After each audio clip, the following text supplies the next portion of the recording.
करके पिछड़ा और दलित आदिवासी अल्पसंख्यक समाज के दल इंडिया गठबंधन में या एनडीए गठबंधन में जो सम्मिलित हैं, इसका परिणाम आप लोगों को भुगतना पड़ेगा। जनता ये अपने स्वार्थ में है, समाज के लिए नहीं, अपने स्वार्थ के लिए हैं, कुर्सी और गद्दी के लिए हैं। ये सारे राजनीतिक दल पिछड़ों, दलितों का, आदिवासियों का कोई हमदर्द नहीं है। कोई चीड़ है कि वो दलित था, वो संविधान लिखा, उसका मूर्ति का पूजा कैसे, अगरबत्ती कैसे दिखाएं? ये सारे राजनीतिक दल उसमें सम्मिलित हैं, वह इंडिया गठबंधन हो या एनडीए गठबंधन हो। नमस्कार, मैं ब्यूटी कश्यप और आप देख रहे बिहार डेली लाइव। हाल ही में नई संसद भवन से अंबेडकर जी की मूर्ति हटा दी गई थी। आज हमारे साथ राष्ट्रीय सामाजिक न्याय मोर्चा के राष्ट्रीय अध्यक्ष अजय कुशवाहा हैं। आइए हम इस विषय में इनसे बात करें। देखिए, संसद भवन से अंबेडकर साहब का मूर्ति हटाना कितना दुर्भाग्यपूर्ण है। देश के लिए जो संविधान लिखे, उनके खिलाफ षड्यंत्र रचने वाले लोग आज देशभक्ति और संविधान की दुहाई दे रहे हैं। वह भाजपा हो, कांग्रेस हो, इंडिया गठबंधन हो, एनडीए गठबंधन हो, दोनों एक ही सिक्के के दो पहलू हैं, दोनों आरएसएस के एजेंट हैं। देश को लूटने वाला बांट चाँट के ये लोग लूटते हैं, कभी ये कभी वो। और मैं सामाजिक न्याय के तमाम राजनीतिक दलों को चैलेंज करते हैं कि आप जो ये दोनों सुरमा भोपाली के साथ जो गठबंधन में हैं, खास करके पिछड़ा और दलित आदिवासी अल्पसंख्यक समाज के दल इंडिया गठबंधन में या एनडीए गठबंधन में जो सम्मिलित हैं, इसका परिणाम आप लोगों को भुगतना पड़ेगा। जनता को कब तक बरगलाएंगे कि हम पिछड़ों, दलितों का, अल्पसंख्यकों का मसीहा हैं?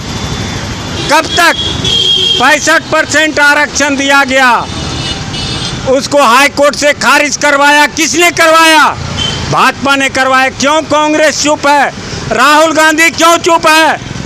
संसद भवन से अंबेडकर साहब का मूर्ति है या महात्मा गांधी का मूर्ति हटा तो हम राहुल गांधी क्या कर रहा है? क्यों सोया है? इसलिए कि वह भी आरएसएस का एजेंट है। आरएसएस जो कहेगा वही गांधी परिवार करेगा। आज देश का दुर्दशा है तो कांग्रेस और भाजपा के चलते। और ये विपक्ष में जो दोनों गठबंधन में पिछड़ा और दलित और अल्पसंख्यक समाज के राजनीतिक दल और नेता हैं, ये अपने स्वार्थ में हैं, समाज के लिए नहीं, अपने स्वार्थ के लिए हैं, कुर्सी और गद्दी के लिए हैं। ये सारे राजनीतिक दल पिछड़ों, दलितों का, आदिवासियों का कोई हमदर्द नहीं है, कोई पार्टी नहीं। मूर्ति हटाने का कारण क्या है? अब चीड़ है कि वो दलित था, वो संविधान लिखा, उसका मूर्ति का पूजा कैसे, अगरबत्ती कैसे दिखाएं? ये सारे राजनीतिक दल उसमें सम्मिलित हैं, वह इंडिया गठबंधन हो या एनडीए गठबंधन हो। अगर ये सम्मिलित नहीं है तो विरोध क्यों नहीं किया? आज तक मुंह में राहुल गांधी को आवाज क्यों नहीं है? इसलिए कि आरएसएस का असली एजेंट राहुल गांधी भी है। राहुल गांधी असली एजेंट है आरएसएस का। अब पिछड़ों और दलितों के नाम पर संविधान बचाओ का नारा देकर, वोट लेकर ये खेल खेल रहे हैं। मैं अखिलेश सिंह यादव से पूछना चाहता हूँ, आप किस भंवर में हैं? आप पिछड़ा, दलित, आदिवासी का राजनीति कीजिए। ये आरएसएस वादी और मनुवादी का राजनीति करना छोड़ दीजिए, तभी विधानसभा में आ पाइएगा यूपी में, यह अन्यथा नहीं आ पाइएगा। ये दावा है जो करनी आप राहुल गांधी को समर्थन देकर किए हैं, इसका परिणाम अब यहाँ पर भी आरजेडी और महागठबंधन को भुगतना पड़ेगा।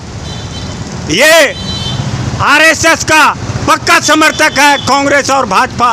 आज दोनों दल में जो गठबंधन किया है, दोनों दल से, वो सरासर स्वार्थ और अपने निजी कारणों से। क्यों नहीं बोल पाया विपक्ष? क्या कर रहा है? कहाँ सोया है? 65% आरक्षण पर क्यों नहीं बोला राहुल गांधी?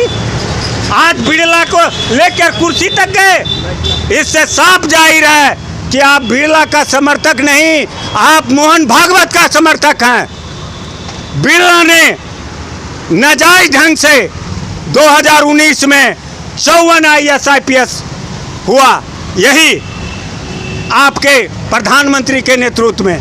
फिर 21 में 19 गो किया। आपने विरोध किया कभी? कभी किया राहुल गांधी ने या गठबंधन ने उसका? क्योंकि वह भी वही चाहता है जो कर रहा है भाजपा, नरेंद्र मोदी वही राहुल गांधी चाहता है और कांग्रेस की नीति वही है।